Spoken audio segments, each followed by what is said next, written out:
요한복음 3장 9절부터 14절까지 말씀 우리 함께 교독하여 저와 여러분이 한 절씩 교독하여 읽겠습니다. 이미 도끼가 나무 뿌리에 놓였으니 좋은 열매 맺지 아니하는 나무마다 찍혀 불에 던져지리라. 물어 이르되 그러면 우리가 무엇을 하리이까? 대답하여 이르되 옷 두 벌 있는 자는 옷 없는 자에게 나눠줄 것이요 먹을 것이 있는 자도 그렇게 할 것이니라 하고 세리들도 세례를 받고자 하여 와서 이르되 선생이여 우리는 무엇을 하리이까 하매 이르되 부과된 것 외에는 거두지 말라 하고 군인들도 물어 이르되 우리는 무엇을 하리이까 하매 이르되 사람에게서 강탈하지 말며 거짓으로 고발하지 말고 받는 급료를 족한 줄로 알라 하니라. 아멘.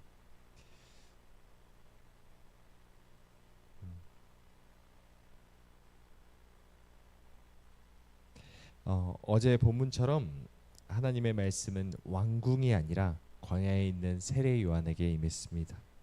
수많은 백성들이 하나님의 말씀을 소유하고 있던 이 세례 요한에게 나아왔죠. 세례 요한이 있는 곳에는 하나님을 믿는 경건한 그 사람만 나온 것이 아니라 매국노라 불리는 세리들과 로마의 군인들까지 나아왔습니다. 세례 요한이 대단했던 것입니까? 그렇지 않습니다. 세례 요한 역시 그냥 사람일 뿐입니다. 하지만 그 연약한 사람에게 하나님의 말씀이 임하니까 남들을 압제하고 강탈하던 세리와 군인들까지도 자기 자신의 모습을 돌아보고 회개하는 마음으로 나아올 수 있었던 것입니다. 여러분, 하나님의 말씀에 능력이 있는 줄 믿습니다.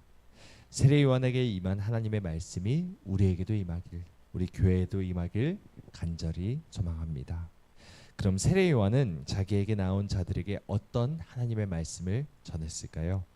우선 세례 요한은 회개를 강조했습니다. 그래서 3장 3절도 보시면 요한이 요단강 부근 각처에 와서 죄 사함을 받게 하는 회개의 세례를 전파했다라고 말하고 있습니다. 그가 주는 세례의 의미 역시도 단지 유대교에 입교하기 위한 예식으로 사용한 것이 아니라 회개하여 새롭게 되었다는 것을 나타내기 위한 상징의 의미로 이 세례를 주었던 것입니다. 여러분, 우리가 회개를 해야 하는 이유가 무엇입니까? 9절을 보시면 답이 나오죠. 우리 9절 말씀 같이 읽어보겠습니다. 시작. 이미 도끼가 나무 뿌리에 놓였으니 좋은 열매 맺지 아니하는 나무마다 찍혀 불에 던져지리라. 아멘. 여러분, 예수님도 이런 말씀하셨습니다. 그들의 열매로 그들을 알리라. 하나님은 우리의 삶의 모습을 보고 우리가 하나님 안에 있는 자들인지를 판단하시는 분이십니다.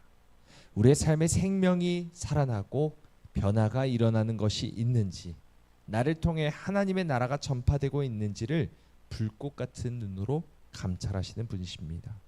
우리는 과연 좋은 열매를 맺고 있을까요? 하나님이 보시기에 착하고 충성된 종이라 칭찬할 만한 그런 삶을 살아내고 있습니까? 혹시 내 삶에 하나님의 능력이 없다고 생각하십니까? 그렇다면 그 이유가 무엇인지를 찾아야 합니다. 하나님 앞에 나아가서 회개해야 합니다.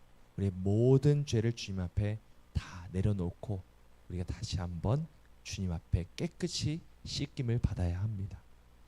세례 요한은 이스라엘 백성들에게 이 메시지를 외칩니다. 9절 말씀처럼 우리가 이 도끼가 뿌리에 놓여 있으니 이제 우리가 찍혀지지 않으려면 우리의 삶을 돌아봐야 한다라고 말을 했죠. 그리고 그 말씀으로 인해서 수많은 사람들이 회개하며 이전의 삶을 청산하고 하나님께로 나아왔습니다. 10절부터 15절까지의 말씀을 보시면 세례 요한에게 세례를 받고 회개하는 세 부류의 사람들이 나옵니다. 먼저 무리가 첫 번째고요. 그리고 세리들이 두 번째고 군인들이 세 번째입니다. 그런데 참 놀라운 것이 있습니다. 그들이 모두 세례 요한 앞에 나와서 묻고 있는 것입니다. 10절을 보시면 이렇게 나오죠. 무리가 물어 이르되 그러면 우리가 무엇을 하리이까? 이렇게 묻고 또 12절도 보시면 세리들도 세례를 받고자 하여 이르되 선생이여 우리는 무엇을 하리이까? 14절도 군인들도 물어 이르되 우리는 무엇을 하리이까? 무리는 이스라엘 백성들을 말하고요. 또 군인들은 이방인 즉 로마 사람들을 말합니다. 세리는 어떻습니까? 이게 이스라엘 출신인지 아니면 로마 사람인지 정체성이 모호한 매국노라 불리는 사람이죠. 그런데 하나님의 살아있는 말씀이 선포되니까 이 세 부류의 사람들이 모두 말씀에 반응하며 회개합니다.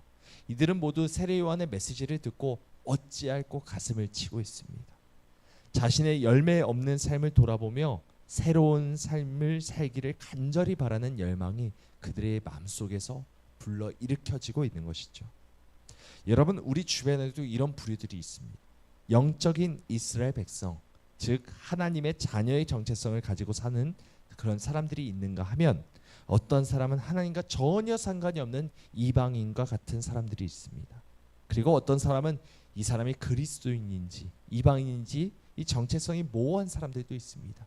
영적인 무리들, 영적인 군인들, 영적인 세리들이 있다는 것입니다. 우리는 과연 이 모든 자들에게 하나님의 말씀을 전파하고 있습니까?